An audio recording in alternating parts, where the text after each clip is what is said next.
يا ابني اتهكرنا ولا ايه؟ اوعى اكون تشوف كده بنزل بوستات ولا بيحصل لي في الاكونت بتاعي. مش هتصدقوا يا جماعة، الفيسبوك وقع. الفيسبوك النهاردة في 24 شهر 3 يوم 5 بقاله اكتر من تلت ساعة الفيسبوك واقع. كل الاكونتات عملت لوج اوت، ولما تيجي تفتحها بالباسورد ما بتخشش.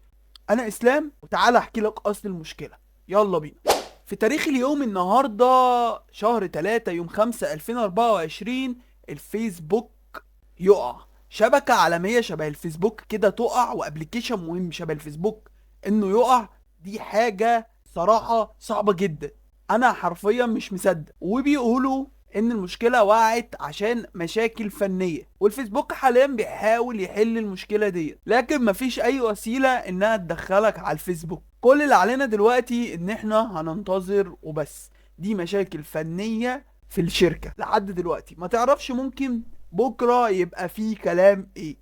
ممكن بكرة يقولك اتهكروا، ممكن يقولك بكرة في ملفات ضاعت ومش ترجع تاني. بس حاليا كل المشكلة ان كل الاكونتات اللي على الفيسبوك عملت لوج اوت، ويقولك انتهت الصلاحية، وبيخرجك بره الاكونت.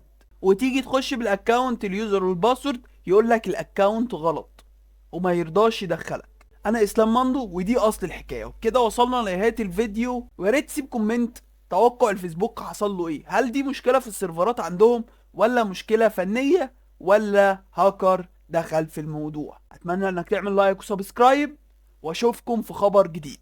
سلام.